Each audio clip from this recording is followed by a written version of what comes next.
Hello guys, I hope you all are doing well. Welcome back to mindful study to all by Deepak Bhandari. तो आजकल आप सभी सुन रहे होंगे डिजिटल रेप के बारे में। बहुत हेडलाइंस में बनी हुई है ये खबर कि क्या होता है डिजिटल रेप। तो कोई भी ऑब्वियसली यही सोचेगा इन लेमन लैंग्वेज में कि डिजिटल रेप से मतलब है इंटरनेट से कोई संबंध, लेकिन इसका कोई मतलब ऐसा नहीं है। ठीक है, तो आगे देखते हैं हम क्या क्या डिस्कशन करना है इसमें। तो हम कॉन्टेक्स्ट देखेंगे, किस कॉन्टेक्स्ट में बात हो रही है, क्योंकि कोई भी खबर आती है तो उसके पीछे कोई ना कोई कारण होता है। ठीक है, फिर इसके बाद देखेंगे व्हाट इज डिजिटल रेप। फिर उसके बाद देखेंगे what is the punishment for digital rape, punishment क्या क्या है इंडिया में। और बैकग्राउंड देखेंगे, इसका बैकग्राउंड की कहाँ से निकल के आया है डिजिटल रेप का कॉन्सेप्ट। फिर व्हाट वी मस्ट अंडरस्टैंड, ये हमारे लिए बहुत ज़रूरी है जानना कि हमें क्या अंडरस्टैंड करना चाहिए इन चीज़ों से। तो सबसे पहले हम कॉन्टेक्स्ट और व्हाट इज़ डिजिटल रेप के बारे में देखते हैं। तो कॉन्टेक्स्ट क्या है, जो 17 मई को एक केस आया जिसमें 17 ईयर ओल्ड माइनर गर्ल ने वो किया था, उसके लिए उसका डिजिटल रेप किया गया था। किसके द्वारा? एक 81 ईयर ओल्ड जो स्केच आर्टिस्ट था, इसको अरेस्ट कर लिया गया था नोएडा यूपी से। ठीक है, जिसने इस लड़की के साथ, जो ये 17 ईयर ओल्ड लड़की थी, इसके साथ 7 साल तक डिजिटल रेप किया है। ठीक है, तो ये है इसका कॉन्टेक्स्ट। इस कॉन्टेक्स्ट में ये खबर आई। तो अब आप सोच रहे होंगे कि डिजिटल रेप मीन्स कुछ इंटरनेट से संबंधित होगा, कि कोई मतलब कुछ ऐसे कि मतलब सोशल मीडिया से, लेकिन इसका कोई मतलब नहीं है। तो डिजिट का मतलब होता है जो जो हमारी ऑक्सफोर्ड की वो है डिक्शनरी, तो उसमें डिजिट मतलब जो हाथ की उंगलियां होती हैं, फिंगर्स होती हैं हैंड्स की, और जो पैर के टोज होते हैं, उनको डिजिट कहा गया है।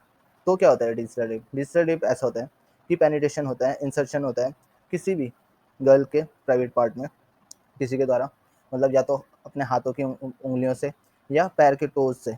तो इसके द्वारा जो भी मतलब अनवांटेड टच किया जाता है, किसी को भी अनवांटेड इंसर्शन किया जाता है किसी के भी प्राइवेट पार्ट में, किसी लड़की के, तो उसको कहते हैं डिजिटल रेप। तो समझ में आया?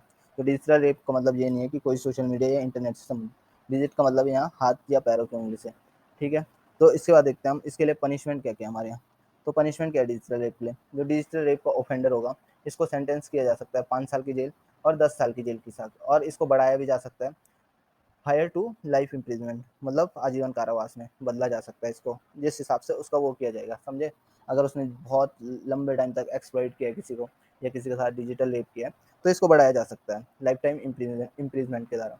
तो इसका बैकग्राउंड क्या है, कहाँ से निकल के आया है, ये देख लेते हैं। जो डिजिटल रेप क्लासीफाइड किया गया था as a sexual offence after 2012 में जो निर्भया की गैंग रेप हुआ था, उसमें भी आपने देखा होगा कि उस लड़की के जो प्राइवेट पार्ट्स थे उसमें उन्होंने रॉड डाल दी थी लोहे की। तो इस वजह से इसको ये किया गया था।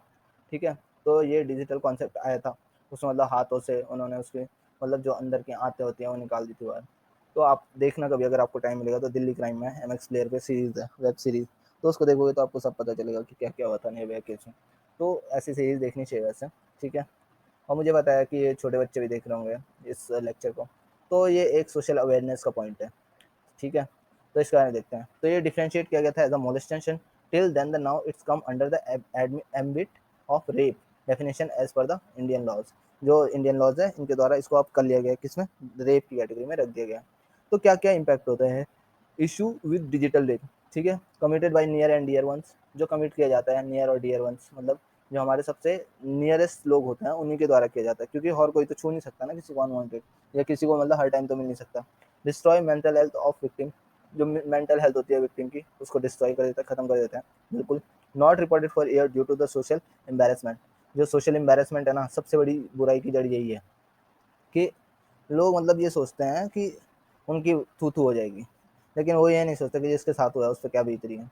ठीक है, रिपोर्टेड नहीं किए जाते हैं कई सालों तक। Inefficiency in investigation process and forensic, अब ये इनएफिशिएंसी हम इसको गवर्नमेंट का वो भी बोल सकते हैं। ठीक है, बट ये है कि एक, लेकिन वो जब स्टार्ट होती हैं चीज़ें तो हमें पहले फैमिली से ही सपोर्ट मिलना चाहिए। जो कि मतलब चलो मैं ये मानता हूँ कि अर्बन एरियाज में तो हो भी जाता है, कोई मतलब आवाज़ उठा भी देगा, लेकिन रूरल एरिया में तो उठा भी नहीं सकते, उठाते ही नहीं है। उठा भी नहीं सकते का मतलब उठाते ही नहीं है, क्योंकि उनको अपनी बदनामी की डर रहती है सबसे ज़्यादा। तो ठीक है, अब क्या कर सकते हैं? What we must understand sensibility और sensitivity toward gender is a part of humanity. समझ रहे हो कि जो सेंसिबिलिटी है हमारी, और सेंसिटिविटी है, ये दोनों अलग अलग चीज़ें हैं। ये हमारी जेंडर के प्रति, दोनों के प्रति समान होनी चाहिए, समझ रहे हो? या तो लड़का लड़की एक समान बोलते हैं ना, लेकिन समझते नहीं। It changes a born animal to the most evolve being either human, जो हमारे ह्यूमन बींग्स है इसी में होती है ना ये सेंसिबिलिटी और सेंसिटिविटी। वो समझ सकता है चीज़ों को कि क्या ग्रीवेंस है उन चीज़ों की। The growth of feminism and feminist movement all around the world have had number of achievements, but modern day women still faces dual burden of family and economic independence. समझ रहे हो? जो अभी फेमिनिस्ट और फेमिनिज्म आया है इसकी वजह से बहुत सारी चीज़ें चेंज हो गई हैं ऑल अराउंड द वर्ल्ड। लेकिन अभी भी जो वीमेन है उनको दो दो दो मोर्चों पे लड़ना पड़ता है, समझ रहे हो, फेसेस करने पड़ते हैं डुअल बर्डन, एक फैमिली का हो गया और एक इकोनॉमिक इंडिपेंडेंस होती है। तो ये था इसके बारे में, डिजिटल रेप के बारे में कंप्लीट लेक्चर। अगर आपको कोई डाउट होता है तो आप पूछ सकते हो कमेंट बॉक्स में। अगर लेक्चर सही लगता है तो सब्सक्राइब कर सकते हो और लाइक भी कर सकते हो, नहीं लगता है तो आप डिसलाइक करके जा सकते हो और बता सकते हो, सजेशन दे सकते हो कि how can I improve my self, तो ताकि मैं फ्यूचर में आपको अच्छे इन्फॉर्मेशन दे सकूँ। और ये सब ऑथेंटिक इन्फॉर्मेशन है, ऐसे कोई वो नहीं है कि मतलब मिक्स करके बनाई गई है। तो हमारा यही एम है, working to are making an educated India. अगर एजुकेटेड बनेगा इंडिया तभी तो बढ़ेगा इंडिया, बढ़ेगा इंडिया तभी तो बढ़ेगा इंडिया। तो अगर पसंद आता है तो लाइक और सब्सक्राइब कर सकते हैं। जय हिंद, जय भारत।